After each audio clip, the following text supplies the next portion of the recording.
বাংলাদেশিরা কলকাতা দখল করবে বলছে, এই নিয়ে গত 2 দিন আগে আপনি কিছু মন্তব্য করেননি?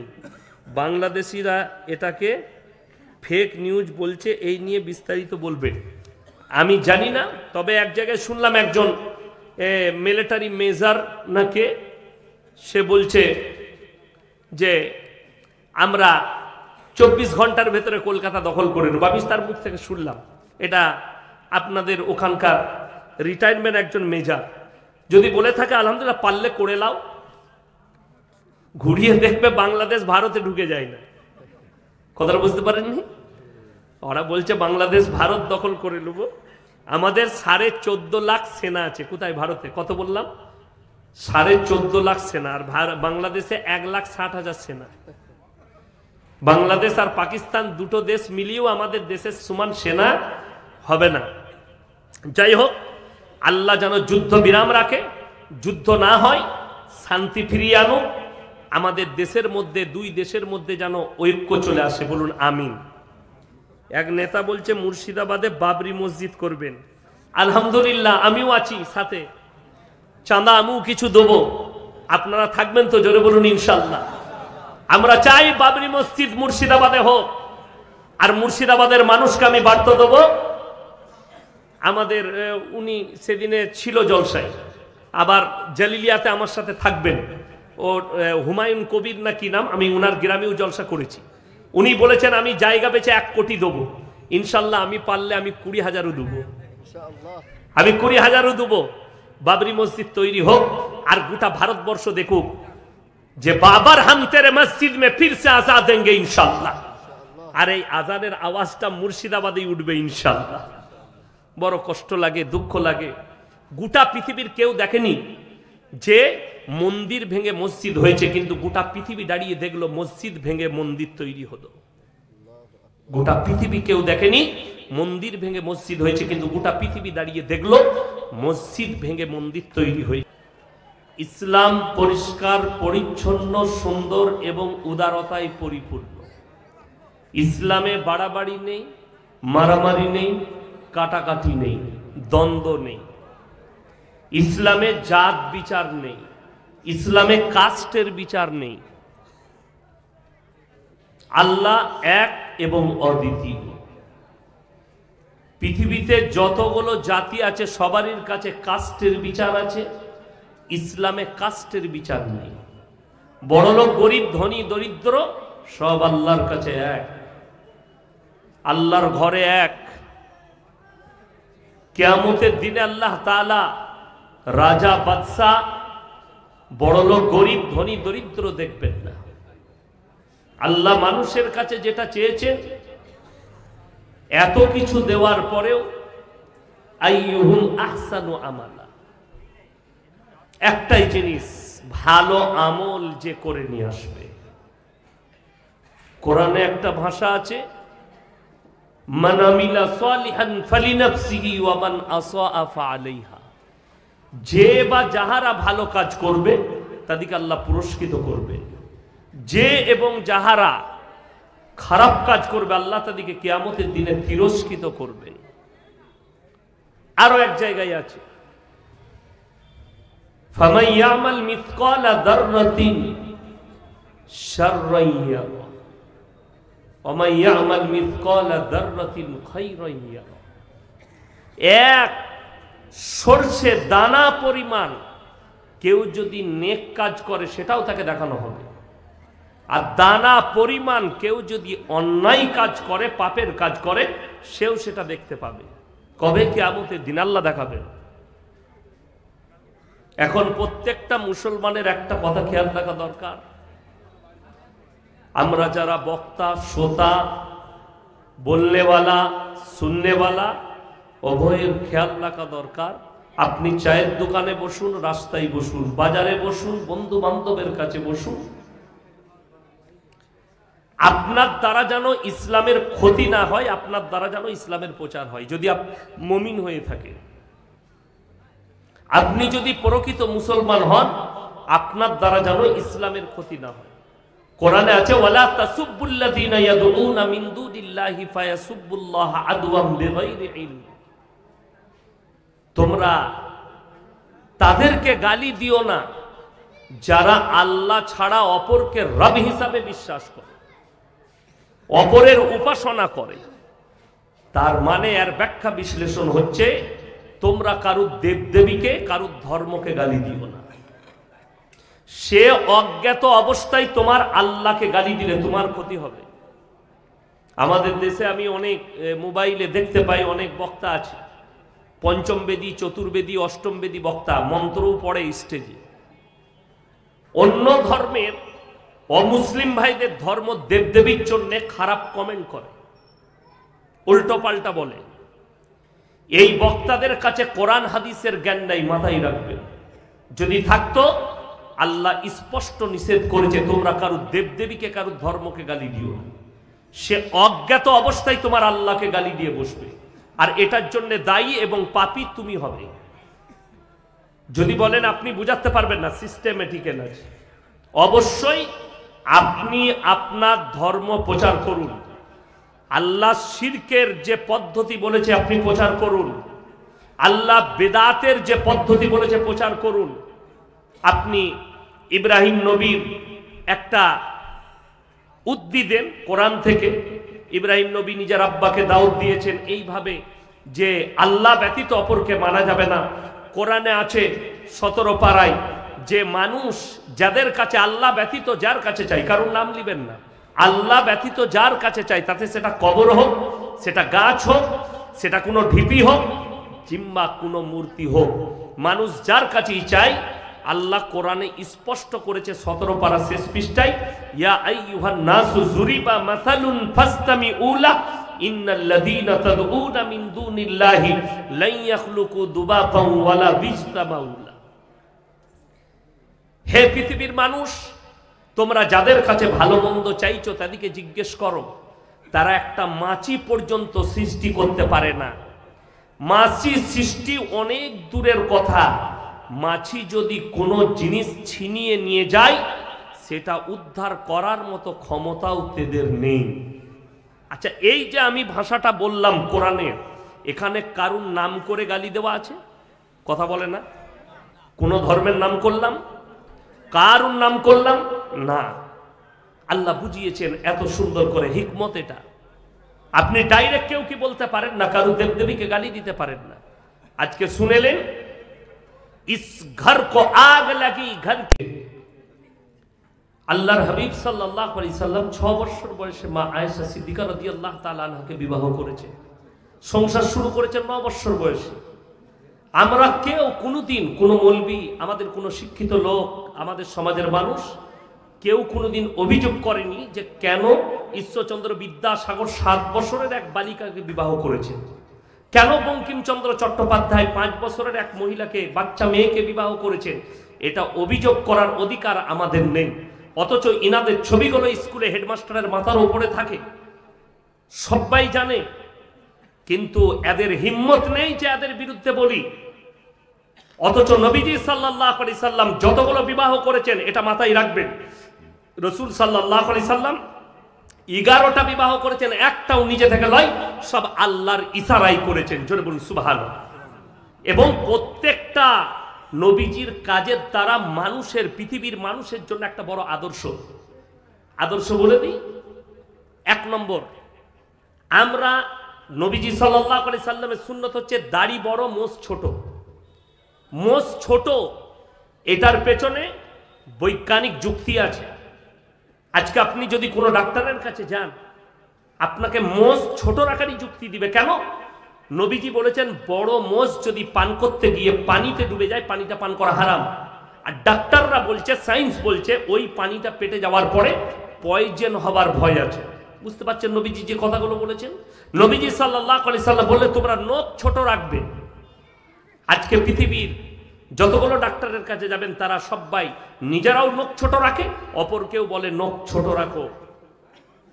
কাদের নখ বড় হবে? অভদ্রদের। একটা মুসলিম সমাজে অভদ্র ছেলে আপনি রাস্তায় দেখলে চিনতে পারবেন। আমি পলাশিতে দাঁড়িয়েছিলাম কিছু সবজি কেনার জন্য, তো যে ছেলেটা আমার গাড়িতে মাল তুলে দিল, তার নাম জিজ্ঞেস করলাম, কি রে? বলে অমুক শেখ অমুক। সে দেখছি কানটা ফুটো করে বেচারা বালি পড়েছে একটা কানে। আমি বললাম কিছু খাও, বলে কি আমরা গাঁজা মদ কিছু খাস? বলে না হুজুর কিচ্ছু খাই না, আমরা তো তোর কানের বালি দেখে তো তাই মনে হচ্ছে। আমি বললাম এটা খুলে দিবে। মুসলমানদের জানা দরকার আজকে পৃথিবীতে কিয়ামতের আলামতের মধ্যে বড় আলামত রাসূল আকরাম সাল্লাল্লাহু আলাইহি সাল্লামের আগের জমানায় যে বর্বরতার যুগ ছিল সেইগুলোই আজকে মডেলিং বলে ফিরে আসছে আমাদের কাছে। মডেলিং হয়ে আপনি অবাক হবেন, সমকামী এই নবীজির যুগের পাপ নয়, সমকামী পাপটা হচ্ছে হযরতে লূত নবীর কওমের পাপ, সেই যুগের পাপ আজকে কিন্তু মডেলিং হয়ে ফিরে এসছে। আর আমি অনুরোধ করব, পশ্চিম বাংলায় সব থেকে বেশি মুসলিম যুবক যুবতী যারা সমকামীতে লিপ্ত হয়েছে 3টে জেলার মারাত্মক, মালদা, মুর্শিদাবাদ, নদিয়া। আমার কাছে প্রুফ আছে। আমি কয়েকটা কলেজের ছেলের সঙ্গে বৈঠক করেছি, কোথায় করেছি বলবো না, তারা আমাকে প্রুফ দেখিয়েছে যে মুর্শিদাবাদে বেলডাঙ্গার দেখুন এই এই গ্রামের ছেলেরা, তাদের সব নাম উঠছে, লোকেশন উঠছে, এই গ্রামের একটা আছে, এখানের একটা আছে, মির্জাপুরের আছে, অমুক জায়গার আছে, জানকীনগরের আছে, আপনার বেলডাঙ্গা একদম পুরো মাদ্রাসার পাশে জালিলিয়ার পাশে ওই পাড়ায় আছে, ভাকুড়ি মোড়ে আছে, রেজিনগরে আছে, বিভিন্ন আমি দেখে নোয়াদায় আছে। কি সমকামী কারা? মুসলিম যুবকরা। কোথা থেকে এলো? ওই যুগের পাপ আজকে মডেলিং হয়ে ফিরে এসছে। আপনি অবাক হবেন, আল্লাহ তাআলা এই পাপের কারণে একটা পুরো জাতিকে ধ্বংস করে দিয়েছে।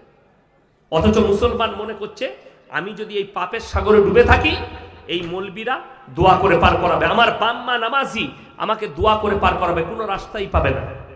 যদি মনে হয় আমার বাপ তাহাজ্জুদ গুজার, আমার বাপ হাজী সাহেব, আমি যতই পাপ করি আমার বাম্মায়ের দোয়াই পেরিয়ে যাব, তো জেনে রেখে দিবে কোরআনে আল্লাহ লাকির টেনে দিয়েছে হযরতে নূহ নবী আর লূত নবী দুজনের বিবি জাহান্নামে যাবে, তারা রুখতে পারবে না, তারা আটকাতে পারবে না।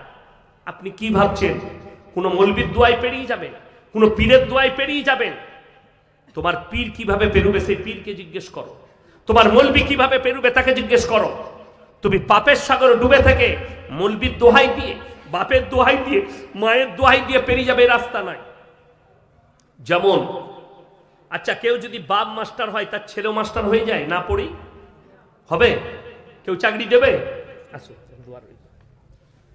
আপনাকে কেউ দিবে না। মাস্টারের ছেলেকে মাস্টার ডিগ্রি আনতে হবে তবে চাকরি পাবে, অত সহজ নয়।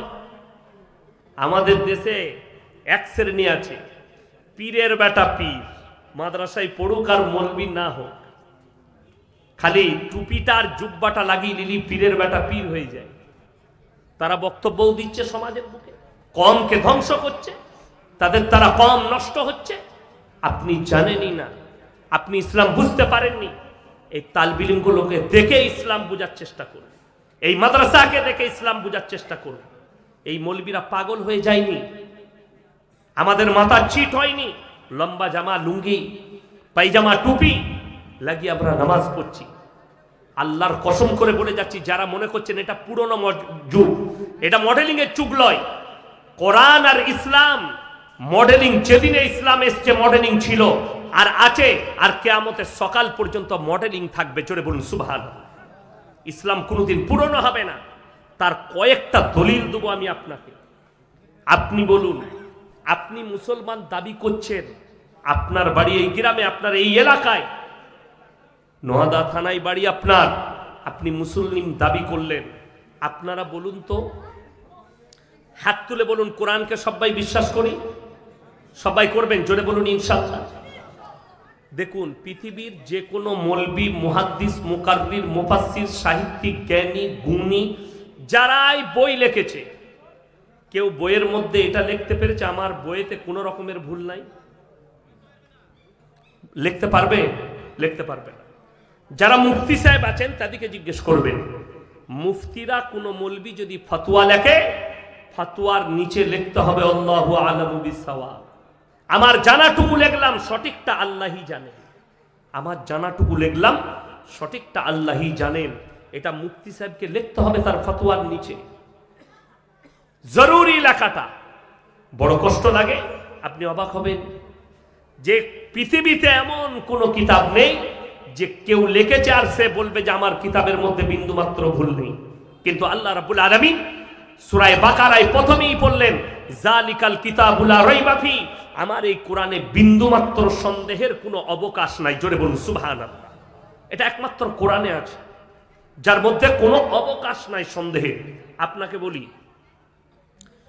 আপনি বলছেন আমি কোরআনকে মানি, সুদ খাওয়া হারাম না হালাল? হারাম বলছেন। আচ্ছা, কোরআনে স্পষ্ট হারাম আছে না নাই? ওয়াহাল্লাল্লাহুল বাইয়া ওয়া হাররামার রিবা, সুদ তোমাদের জন্য হারাম, ব্যবসা তোমাদের জন্য হালাল। আচ্ছা, আপনাদের এই এলাকায় সুদখোর নাই তাহলে?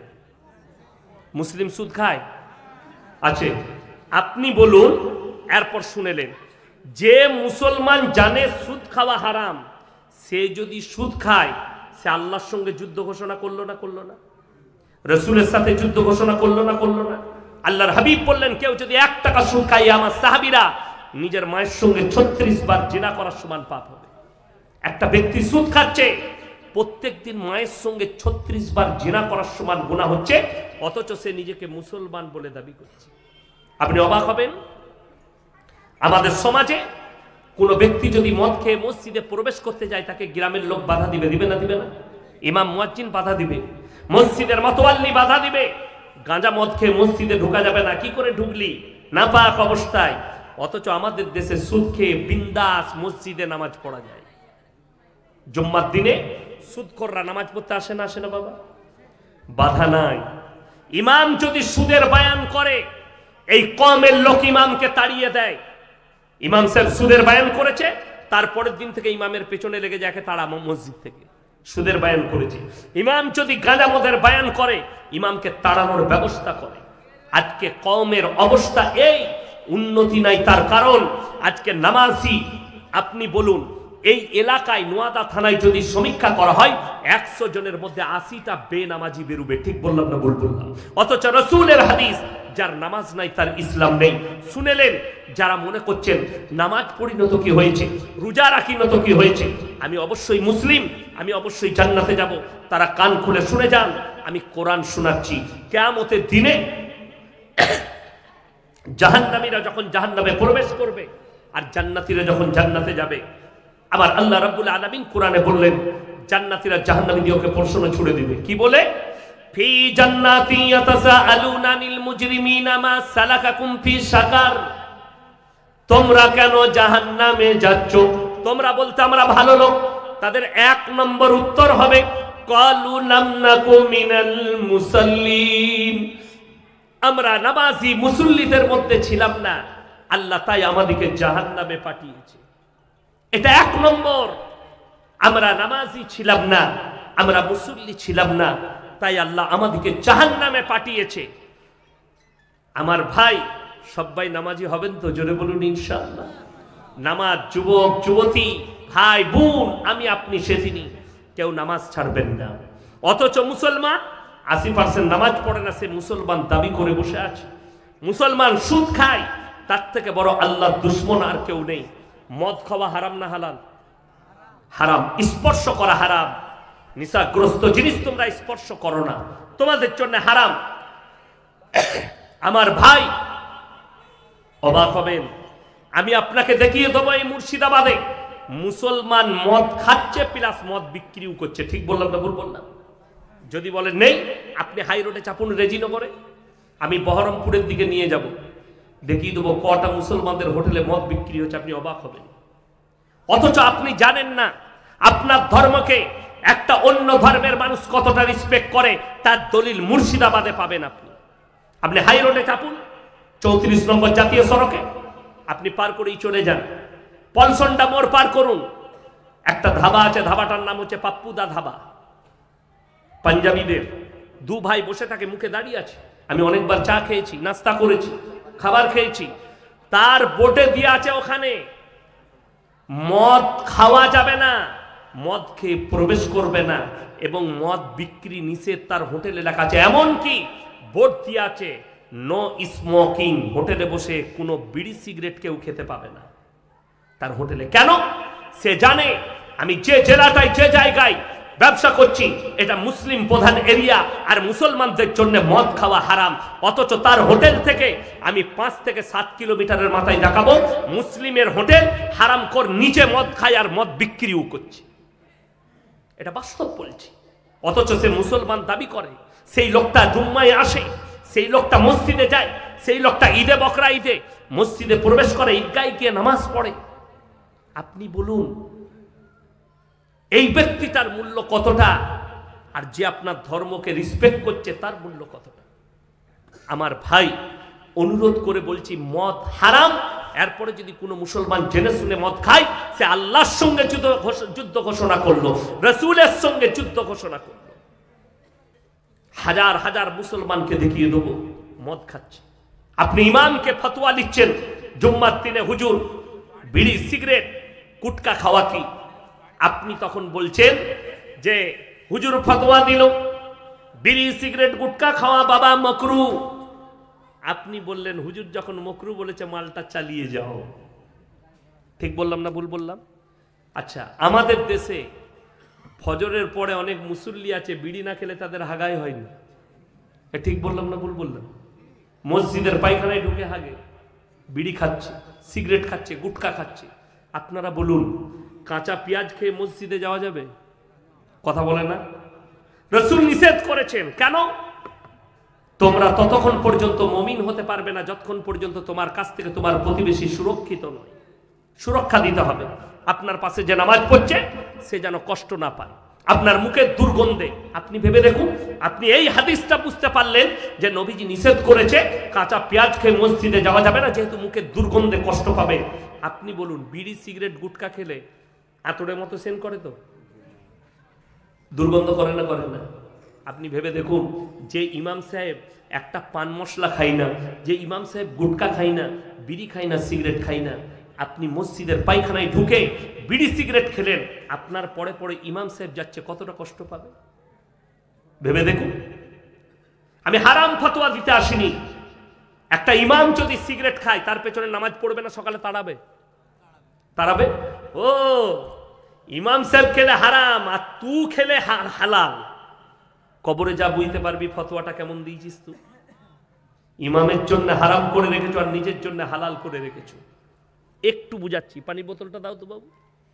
এই দেখেন, এই বোতলটা বক্তাদের জন্য দিয়েছে, স্টেজে যিনারা আছেন খাবার জন্য পান করবে। এটার মধ্যে যদি মাদ্রাসার কমিটি বলে, ভাই হেডমোল্লা বলে, ইয়াসিন ভাই এটাতে বিষ মিশানো আছে, আপনি খেতে পারেন, খেলে মরে যেতে পারেন, এটা আর পান করা যাবে? কথা বলে না? পান করা হারাম। যদি জেনে যায় এটা বিষ মিশানো আছে, পান করা হারাম। অনেকজন বলবে যদি আল্লাহর ওলি হয় তাহলে কিছুই হবে না বিসমিল্লাহ বলে খেলে। আচ্ছা, কেউ যদি বিসমিল্লাহ বলে সাপের গর্তে হাত ভরে, চুমু খাবে না কামড়াবে? সাপের সিফাত হচ্ছে কামড়ানো, তোমার বিসমিল্লাহ মানবে না। যদি বলে যদি আল্লাহর ওলি হয় তাকে কামড়াবে না, আরে মূর্খ, হযরত আবু বকর সিদ্দিক রাদিয়াল্লাহু তাআলা আনহু থেকে বড় ওলি পৃথিবীতে কেউ হতে পারে না। রাসূল আকরাম সাল্লাল্লাহু আলাইহি ওয়াসাল্লাম হিজরতের সময় গুহার মধ্যে, রিওয়ায়েতে আছে ডান রানে মাথাটা রেখে ঘুমাচ্ছেন নবীজি, আর হযরত আবু বকর নিজের চাদর ছেড়ে ছিদ্রগুলো বন্ধ করছেন গুহার। কোন জায়গা থেকে পোকামাকড় এসে নবীজিকে যেন কেউ দংশন না করে, এমন অবস্থায় হযরত আবু বকর সিদ্দিক রাদিয়াল্লাহু তাআলা আনহুকে সাপে দংশন করেছেন। সাপ যদি হযরত আবু বকরকে না চিনতে পারে, ইয়াসিনকে কি করে চিনবে? বড় কষ্ট লাগে, দুঃখ লাগে। আপনি বলছেন ওলি হলে তাকে সাপে। আমি যদি বলি বর্তমান থেকে এসেছি, এখন আমি এমন এক বক্তার, এমন এক ওলি, এই যে কারেন্টের তারটা আছে, আমি হাত দেবো, আমাকে শট মারবে না, ও চিনে এটা ইয়াসিন? ওর কাজ হচ্ছে শট মারা, ঠিক কিনা? ওই জন্যে ওই কারেন্টের তারটায় ছুঁয়ে যদি কেউ অলির প্রমাণ করাতে যায়, সে গুমরা। কেউ যদি সাপের গর্তে হাত ভরে প্রমাণ করাতে চায় আমি অলি, সে গুমরা, অলি নয়, সে গুমরা এবং ধোঁকাবাজ। মাথায় রাখবেন, ইসলামের শরীয়তে হচ্ছে যেখানে বিপদ আছে পা রাখো না, এটাই বিপদ লেখা আছে, এটা আর পান করা যাবে না। সিগারেট, বিড়ি, গুটকার প্যাকেটে ক্যান্সারের কারণ লেখা আছে না নাই? হানিকারক। নিয়ে আসুন যার পকেটে সিগারেটের প্যাকেট আছে, দেখে নেন খুলে, ক্যান্সারের কারণ। আপনি জেনে শুনে আপনার শরীরের ক্ষতি করছেন। আচ্ছা, বিড়ি সিগারেট গুটকাতে কত পার্সেন্ট উপকার আছে কেউ বলতে পারবেন? 1% নাই, 0টাও নাই। আচ্ছা, কাঁচা পেঁয়াজে উপকার আছে না নাই? কাঁচা পেঁয়াজে 45% উপকার আছে। কত বললাম? 45। এই উপকারটা মারাত্মক উপকার। কেউ যদি রৌদ্রের সময়, বৈশাখ মাসের কাঠফাটা রোদ হয়, আর সেই সময় যদি কাঁচা পেঁয়াজ খেয়ে মাঠেতে কাজ করে, তার শরীরের যে পানিটা বেরিয়ে যায়, ডাক্তাররা বলছে ওই পানির কাজটা সে করে। জোরে বলুন সুবহানাল্লাহ। তাহলে একটা উপকার আছে। বিড়ি সিগারেটে 0% উপকার নাই। আপনি কাঁচা পেঁয়াজটা খাচ্ছেন না, নবীজির কথার অমান্য হবে। যদিও নবীজির যুগে এগুলো ছিল না, কিন্তু এইগুলো তারা যখন নবীজি বলেছেন, আল্লাহ বলেছেন তোমরা তোমাদের জীবনের ক্ষতি করো না, এই জীবনটার বড় মূল্য দিয়েছেন আল্লাহ তাআলা। ফামানি তুররা গায়রা বাকিন ওয়ালা আদিন ফালা ইসমা আলাই ইন্নাল্লাহা গফুরুর রহিম। এমন জায়গায় পৌঁছে গেছো সেখানে কোনো খাবার নাই, মারা যাবে, সেখানে শুধু হারাম বস্তু দেখতে পেলেন, সেখানে আল্লাহ তাআলা অর্ডার দিয়েছেন অতটুকু খেতে পাবে, হারাম বস্তুটা যতটুকু খেলে তোমার প্রাণটা বেঁচে যাবে। এটা কোরআন, কোরআনের আদেশ। আল্লাহ যদি একটা জীবনের এত মূল্য দিয়ে থাকে, আর আপনি সেই জীবনটাকে নিজে থেকে নষ্ট করছেন। সবাই বলুন আমরা আমল করব, বলুন ইনশাআল্লাহ। দিনের ওপরে প্রতিষ্ঠিত হন, হারামটাকে হারাম বলতে শিখুন, হালালটাকে হালাল। বিসমিল্লাহ। কিয়ামতের আলামত আপনার আমার চোখের সামনে প্রকাশ পাচ্ছে, আপনি অনুভব করতে পারবেন না।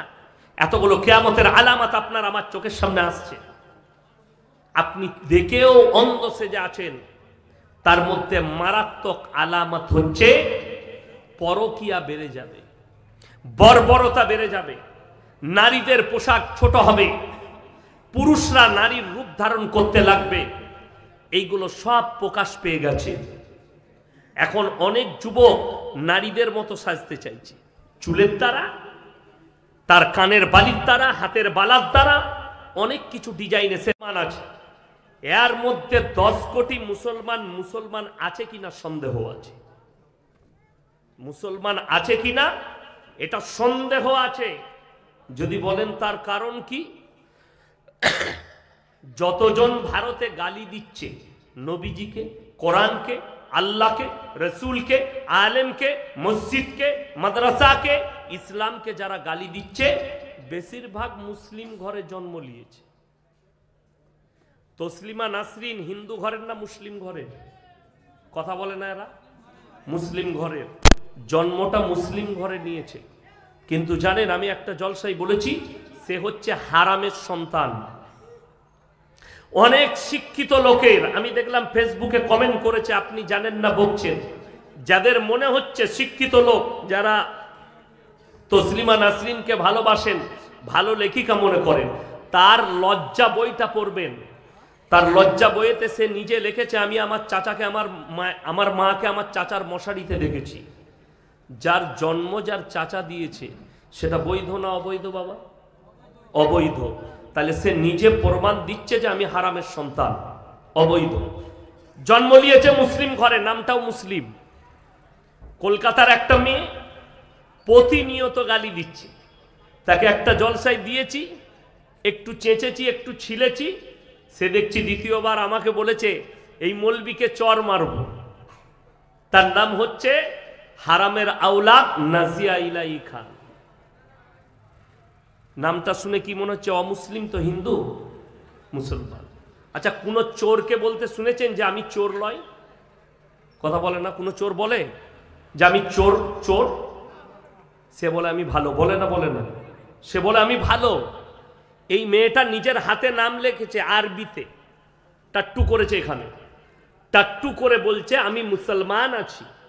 এটা ভালো করে দেখো, আমি মুসলমান আছি। কেউ যদি মুসলমান হয় তাকে লিখে দেখাতে হবে আমি মুসলমান। আমি যে আজকে এসছি, আমাকে এখানে লিখে দেখাতে হবে আমি মৌলভী শওকত সাহেবের ছেলে। গোটা পশ্চিম বাংলার আলেমরা জানে, যারা দিনের সাথে জুড়ে আছে মুসলিমরা জানে এটা মৌলভী শওকত আলী মাজাহিরির ছেলে। ঠিক কিনা কথা বলে? সবাই জানে আমি মুসলমান। এটা আমাকে পরিচয় দিয়া লাগবে আপনাদের কাছে? আপনারা বুঝতে পারছেন, মাথায় টুপি যখন আছে, নামাজি যখন, আমি দিনের দাওয়াত দিচ্ছি, মাদ্রাসার একজন শিক্ষক, নিশ্চয়ই আমি মুসলমান। আমি একজনকে রাস্তায় সালাম দিলাম, সে যদি আমাকে ওয়া আলাইকুম আসসালাম ওয়া রাহমাতুল্লাহ বলে, আমি বুঝতে পারলাম না, যদিও লোকটা দাড়ি না থাকে যে লোকটা মুসলমান, যেহেতু আমাকে উত্তর দিয়েছে এই লোকটা মুসলমান, বোঝা যাবে। এই মেয়ে হাতে লেখে দেখাচ্ছে আমি মুসলমান আছি, আমার হাতে আরবিতে লেখা আছে। তুই নয় বলে, মুসলিম নাস বলেই তোকে লেখে দেখাতে হচ্ছে, যারা মুসলমান তাদেরকে লেখে দেখাতে হয় না। এইটা হচ্ছে সব থেকে বড় প্রমাণ। আর একটা টিভি বেরিয়েছে, তার নাম হচ্ছে বঙ্গ টিভি, কলকাতায় আছে। এই যে কার দালাল এটা আমি ভালো করে জানি। এই বেশিরভাগ মৌলবীদের বিরুদ্ধে ইগুলো বানায় ভিডিওগুলো, এই বঙ্গ টিভি, ইসলামের বিরুদ্ধে, মুসলিমদের বিরুদ্ধে। এই বঙ্গ টিভিকে বলবো, তোমার যদি বাপের হিম্মত থাকে, একবার খালি নাজিয়া ইলাই খানের সাথে বসাও, প্রশাসন রেডি করে, তোমার যটা মিডিয়া থাকবে, আমার 50টা মিডিয়া থাকবে, ইউটিউবার লাইভ চলবে, পশ্চিমবাংলার মানুষ দেখবে। আমি ইয়াসিন যদি প্রমাণ না করতে পারি যে ও মুসলিম নয়, আমি আর জীবনে সমাজের বুকে বক্তব্য দেবো না, আমি মাদ্রাসাতেই ঢুকে যাব জীবনে। এটা আমার চ্যালেঞ্জ। ইয়ে মুসলিম নয়, তসলিমা নাসরিন মুসলিম নয়, প্রমাণ করিয়ে দেবো আমি, যদি আমার সাথে বসে, যে মন যাবে। যে সে मीडिया सामने ऐसे बोलचे मैं मुस्लिम धर्म से नाता जोड़ता हूं, मैं मुसलमान हूं, और हकीकत में वो हराम के औलाद है। একটা মেয়ে सुबुई खान मीडिया सामने बोलचे मैं भी मुसलमान हूं, लेकिन मैं हिंदू लड़का से निकाह किया, शादी किया।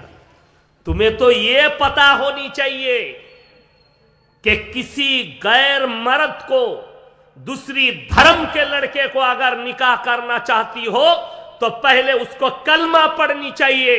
बगैर कलमा पढ़े तू मुसलमान नहीं रह सकती है, ना निकाह हो सकता है। গোটা পৃথিবীর মৌলবী যদি নিকাহ পড়ায়, সেই ছেলে যদি ইসলাম কবুল না করে, আল্লাহর কসম নিকাহ হবে না। কোন মুফতি যদি এখানে ফতোয়া দেয়, আমি আর জীবনে বক্তব্য দেব না, সেই নিকাহটাই হবে না। আজকে বড় কষ্ট লাগে, কিছু মুসলিমদের ছেলে অমুসলিমদের মেয়েকে বিয়ে করেছে, বিয়ে করে বলছে সে তার ধর্ম পালন করে, আমি আমার ধর্ম পালন করি। হারামখোর যতগুলো বাচ্চা পয়দা হবে, হারাম আওলাদ হবে। যতদিন তার সঙ্গে তুমি শুবে, জিনা করা হবে, বলাৎকার করা হবে ইসলামী শরীয়তে, যতক্ষণ পর্যন্ত মেয়েটা কালমা না পড়ছে, তোমার জন্য হালাল বৈধ হবে না। এটা ইসলামী শরীয়ত। ইসলামটা কারো বাপের ঘরের নয়, কারো জায়গির নয়। দাঁড়িয়ে মিডিয়ার সামনে বলবেন, আপনি রাস্তায় দাঁড়িয়ে বলছেন মুসলমান। আজকে বুঝিয়ে দিই, আমি যে বললাম 30 কোটির মধ্যে 10 কোটি মুসলমান আছে নাকি সন্দেহ আছে, আপনার এইখানে প্রমাণ দিয়ে যাব জৌলসপুরে, আপনি অবাক হবেন। এটা মাদ্রাসা জলসা, মাথায় পাগড়ি পরে হাফিজে কোরআনরা বসে আছে, ইউটিউবে রেকর্ডিং চলছে, গোটা পশ্চিম বাংলা দেখবে যে 5টা 6টা ছেলের মাথায় আল্লাহ এদের সিনেতে 30 পারা কোরআনকে গেঁথেছে। জোরে বলুন সুবহানাল্লাহ। এরপরেও পৃথিবীর কিছু বেঈমান কাফের উঠে পড়ে লেগেছে, হাম কোরআন কো মিটা দেंगे, আমি ইসলামকে মিটিয়ে দেব।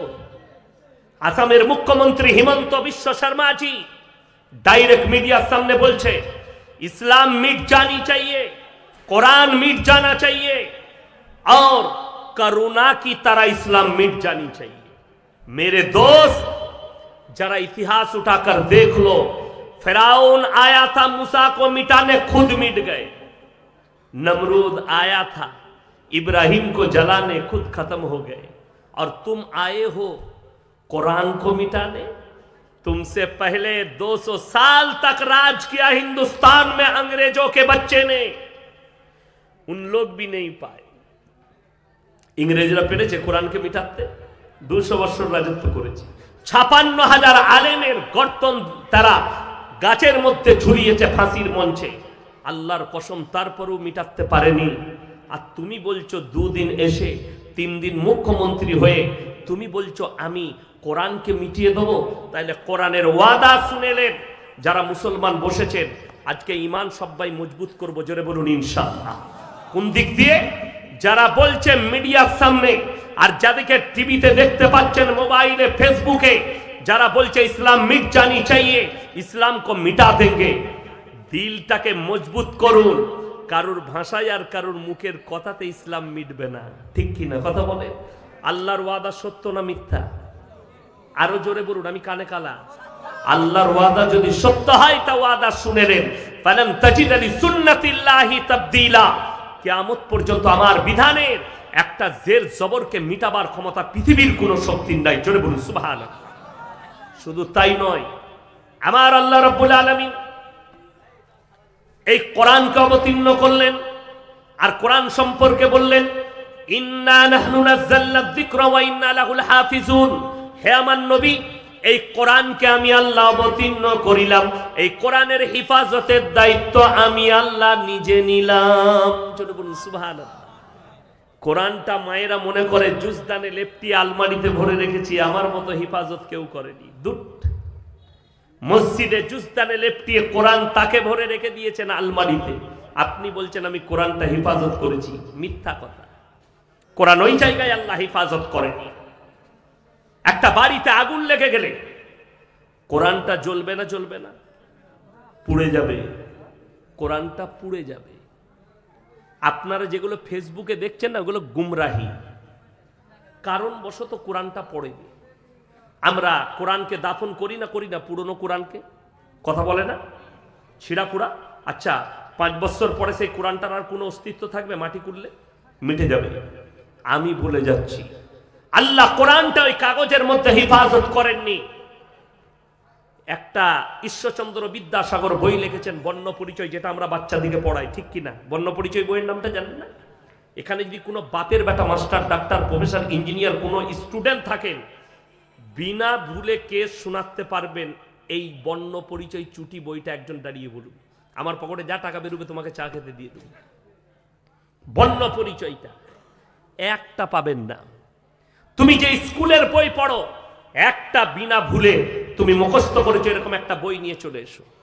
আর আল্লাহ তাআলা 30 পারা কোরআনকে হাফিজে কোরআনদের সিনেতে গেঁথে দিয়েছে। গোটা পৃথিবীর সব কোরআনকে জ্বালিয়ে দাও, একটা যদি হাফিজে কোরআন জিন্দা থাকে, আল্লাহর কসম আবার 100 কোটি কোরআন ছেপে চলে আসবে। জোরে বলুন সুবহানাল্লাহ। আচ্ছা, কোরআন মিটে যাবে, এই সিনেগুলো মিটবে? জোরে বলুন না সুবহানাল্লাহ। এরা মৃত্যু হবে, মৃত্যুর পরে আবার আল্লাহ আমাদেরকে তুলবেন না? তুলবেন না। হাফিজে কোরআন দিকে গোটা পৃথিবীর মানুষকে যখন তুলবে, নিশ্চয়ই হাফিজে কোরআন দিকেও তোলা হবে।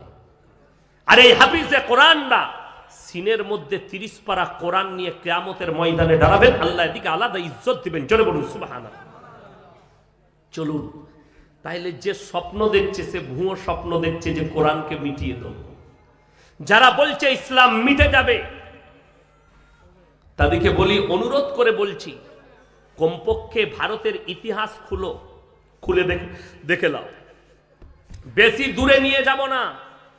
এই সালটা কত চলছে? 2024, 2015, 2015 থেকে 2021। অ্যাঙ্কারের নাম হচ্ছে সুধীর চৌধুরী, চ্যানেলের নাম হচ্ছে আজ তাক। সে একটা সমীক্ষা বার করেছে। একজন বাবাকে ডেকেছে, বাবার নাম হচ্ছে ধীরেন্দ্র শাস্ত্রী, বাগেশ্বর ধাম বাবা। বাবা बैठ जाइए। বাবা একদিকে বসে আছে, সে একদিকে চেয়ারে, এরকম চেয়ারে বসে আছে, বাবাও একদিকে বসে আছে। बाबा आपको हिंदुस्तान का एक आंकड़ा सुनाऊंगा। कौन से आंकड़ा? सुन लीजिए। অন্যান্য ধর্ম থেকে ভারতে এই 6 বছর 2015 থেকে 21 পর্যন্ত কতগুলো মানুষ ইসলাম কবুল করেছে, আর অন্যান্য ধর্ম থেকে কতগুলো মানুষ সনাতন ধর্ম কবুল করেছে। বাবার কাছে যখন কাগজটা শোনানো হলো, এই 6 বছরের ভেতরে অন্যান্য ধর্ম থেকে 13 লাখ মানুষ হিন্দুস্তানে ইসলাম কবুল করেছে। জোরে একবার বলুন সুবহানাল্লাহ। 13 লাখ। আর অন্যান্য ধর্ম থেকে বাবা মাত্র 30,000 লোক সনাতন ধর্ম কবুল করেছে। বাবা, ইসকা অন্তর কিতনা है? অন্তর মানে হচ্ছে এর পার্থক্য কতটা। বাবা বললে আসমান আর জমিন কা ফারাক है। বাস্তব কথা, আসমান আর জমিনের ফরক। ভেবে দেখুন, যারা বলছে ইসলামকে মিটিয়ে দেব, তাহলে নিশ্চয় ইসলাম কবুল করার দলটা একটু কম হতো, ঠিক কিনা কথা বলেন? কেউ বলতে পারবেন এদের গলায় কে তলোয়ার লাগিয়েছে? এদের কাছে কে চোর জবরদস্তি বলেছে কালমা পড়ো? বড় কষ্ট লাগে। আমাদের দেশে কিছু গোবরখোর আর মুতখোর আছে, তাদের ব্রেনকে ওয়াশ করা হচ্ছে। हिंदुस्तान में हिंदू खतरे में है। बड़ी दुख की बात है, प्रधानमंत्री जी हिंदू है, गृह मंत्री हिंदू है, सारे के सारे चीफ मिनिस्टर हिंदुस्तान का हिंदू है, सारे मंत्री हिंदू है। फिर भी अगर हिंदू खतरे में है तो उससे अच्छा किसी मुसलमान को प्रधानमंत्री बना दो, कम से कम मुसलमान तो खतरे में आ जाए। कथा बुझते पेरेছেন? সব যদি হিন্দু হওয়ার পরে হিন্দু ভাইরা খাতরায় থাকে, তাহলে কোন মুসলমানকে প্রধানমন্ত্রী করে দাও, কমপক্ষে মুসলমানরা একটু খাতরায় চলে আসুক। বড় কষ্ট লাগে। গুমরা 800 বছর রাজত্ব করেছে হিন্দুস্তানের মাটিতে মোগল সাম্রাজ্য, তখন হিন্দু খাতরায় থাকেনি। 200 বছর রাজত্ব করেছে ইংরেজের বাচ্চারা, তখন হিন্দু ভাইরা খাতরায় থাকেনি। আর এরা 15 বছর রাজত্ব না করতে করতে বলছে হিন্দু खतरे में आ गया। बात तो वो नहीं है, बात है जो ये कह रहा है वो या तो गबरखोर और मूतखोर है। अगर दूध पीने वाला होते तो ये बात नहीं कहता। ये मेरी दुख की बात है, बड़ो कष्ट लगी। बोलছে ये मौलवी लोग तो गोश्तखोर है, गोश्त खाता है। ये अल्लाह का कृपा है कि हम गोश्तखोर मौलवी है, हम गबरखोर नहीं है। ये अल्लाह का रहम है हमारे लिए कि हम गोश्तखोर मौलवी है। ये अल्लाह का कृपा है और अल्लाह का शुक्र अदा करता हूं। सब भाई बोलून अल्हम्दुलिल्लाह। हमरा गोश्तखोर बोलছে हिंदुस्तान में गाय काटनी बंद होनी चाहिए। मैं कहता हूं और सारे उलमाए दीन यही तकरीर करेंगे इंशाअल्लाह। गाय काटना हम भी बंद कर देंगे, लेकिन मैं अपील करता हूं हिंदुस्तान में 7 कंपनियां हैं जहां से एक्सपोर्ट होती है गाय का गोश्त, पहले उसको तोड़ दो। आमी बोलेছি দুঃখের বিষয়, মুসলমানরা যে গায়টা জবাই করে আমরা যে গরুটা খাই ওটা হচ্ছে গাই মাতা, আর যেটা বিদেশে এক্সপোর্ট হচ্ছে ওটা হচ্ছে সৎ মাতা। কষ্টের বিষয়। मुसलमान गरु खेले गाय काटना बंद होना जरूरी। ये मां है और कंपनी वाले तार मध्य 5टा কোম্পানি হিন্দু ভাইদের, 7টার মধ্যে তার মধ্যে একটার মালিকানা হচ্ছে আরএসএস এর একজন এজেন্ট। গায় প্রত্যেক দিন 1000-এর বেশি গায় জবাই হচ্ছে তার কোম্পানিতে, আর বিদেশে গোশতগুলো এক্সপোর্ট হচ্ছে। ভারতের পৃথিবীর মধ্যে দুটো দেশ সব থেকে বেশি গরুর গোশত এক্সপোর্ট করে, তার মধ্যে 1 নম্বর ব্রাজিল, 2 নম্বর ভারত পৃথিবীর মধ্যে। তারপরও অপরাধকার মুসলমানদের। আজকে দুঃখ লাগে কিছু শিক্ষিত আমাদের যুবক, কিছু শিক্ষিত যুবতী স্কুলে পড়ে, কলেজে পড়ে, ইউনিভার্সিটিতে পড়ে, তাদের ব্রেনে ঢুকেছে যে হযরত মুহাম্মদ মুস্তাফা সাল্লাল্লাহু আলাইহি ওয়াসাল্লাম তিনি 6 বছর বয়সে মা আয়েশাকে বিবাহ করেছেন। অভিযোগ করে না? অভিযোগ করছে। নূপুর শর্মার হারামের আওলাদের অপরাধ কি? नबीजीर विरुद्ध अभियोग की ए नूपुर शर्मा के अल्लाह के रसूल ने मोहम्मद ने 6 साल के आयशा से निकाह किया और बलात्कार किया। जोरे बोलो नाउज बिल्लाह। हमारे रसूल को तुमने बलात्कारी कहा, हमार नबीजी के तुम बोलছো बलात्कार করেছে। नबीजी सल्लल्लाहु अलैहि वसल्लम 6 বছর বয়সে বিবাহ করেছেন মা আয়েশাকে, আর 9 বছর বয়সে সংসার শুরু করেছেন। আল্লাহর নবী 11টা বিবাহ করেছেন, তার মধ্যে 10টা বিধবাকে। জোরে বলুন সুবহানাল্লাহ। আল্লাহর হাবিব সাল্লাল্লাহু আলাইহি সাল্লাম পৃথিবীর মধ্যে তিনিই একমাত্র প্রথম ব্যক্তি যিনি আজ থেকে 1400 বছর আগে একটা বিধবাকে, একটা নারীকে মর্যাদা দিয়েছেন। জোরে বলুন সুবহানাল্লাহ। আমার এখানে যদি কোনো অমুসলিম ভাই থাকেন ইউটিউব আর ফেসবুকে, যে আমার অমুসলিম ভাইরা বয়ান শুনেন, অনুরোধ করছি তুমি তোমার পণ্ডিতকে জিজ্ঞেস করো, তোমার ধর্মের ইতিহাসগুলো। এই ভারতের মাটিতে একটা প্রথা ছিল, প্রথাটার নাম হচ্ছে সতী দাহ প্রথা। মানুষ মারা গেলে চিতাতে জ্যান্ত অবস্থায় তার স্ত্রীকে পুড়িয়ে দেওয়া হতো। বন্ধ করলেন কে? রাজা রাম মোহন রায় কোথা থেকে? বায়োডাটা অফ মুহাম্মদ সাল্লাল্লাহু আলাইহি সাল্লাম, আল্লাহর হাবিব সাল্লাল্লাহু আলাইহি সাল্লাম নিজের জীবন দশায় বয়স মাত্র 25 বছর, আর প্রথম বিবাহ করলেন 40 বছরের বিধবা হযরতে খাদিজাতুল কুবরা রাদিয়াল্লাহু তাআলা আনহাকে। জোরে বলুন সুবহানাল্লাহ। 40 বছর বয়স, নবীজির বয়স মাত্র 25 বছরের যুবক, বিবাহ করলে। এইখানে মধ্যখানে একটা কথা বলে দিই, নদিয়া ডিস্ট্রিক্টের একটা ছেলে ফোন করেছিল, স্যার আমি ব্যাচেলর, বিয়ে শাদী হয়নি, আমার গ্রামে একটা মেয়ে 24 বছর বয়স বিধবা হয়েছে, আমি কি তাকে বিয়ে করতে পারি? এমন ইসলামে কোনো বাধা নেই, কেন করবে না? ভালো জিনিস, নেকি পাবে। বলছে আমার পরিবার, আমার মা বাপ বলছে এটা নোংরা কাজ, লোকে কি বলবে। আমি বললাম তোমার মা নামাজ পড়ে? জি। তোমার আব্বা নামাজ পড়ে? জি। আমি বললাম নামাজ পড়তে পারে, দিন কিন্তু তাদের কাছে নেই। তাদেরকে জিজ্ঞেস করো, এটা যদি সমাজের বুকে খারাপ কাজ হয়, আল্লাহর হাবিব সাল্লাল্লাহু আলাইহি সাল্লাম একজন বেচারা 25 বছরের যুবক, তিনি 40 বছরের বিধবা হযরতে খাদিজাতুল কুবরা রাদিয়াল্লাহু তাআলা আনহাকে বিবাহ করলেন। তেনার সম্পর্কে মতামত কি থাকবে তাদের? যদি অভিযোগ না থাকে, তুমি নির্দ্বিধায় বিবাহ করো, আল্লাহ ওর মধ্যেও খায়ের আর বরকত রেখেছে। জোরে বলুন সুবহানাল্লাহ। কোন ছেলে যদি কোনো বিধবার মাথায় হাত রাখতে চায়, সে যদি অবিবাহিত হয়, সে যদি কোনো বিধবাকে বিবাহ করে, এর মধ্যে আল্লাহ বেশি খায়ের আর বরকত রেখেছে। আমার ভাই, এইটাই মুসলমানরা বুঝে না। আল্লাহ নবীর উপরে অভিযোগ, 9 বছর বয়সে তিনি কি করেছেন? সংসার শুরু করেছেন। যারা শিক্ষিত আছেন তারা রেকর্ডিং করুন, আপনার প্রফেসরকে শোনাবেন, আপনার কোনো ডাক্তার মাস্টার ইঞ্জিনিয়ারকে যারা ইতিহাস নিয়ে ঘাটে। আমি বেশি দূরে নিয়ে যাব না, 500 বছর দূরে নিয়ে যাব না, 600 বছরে নিয়ে যাব না, 700 বছরে নিয়ে যাব না।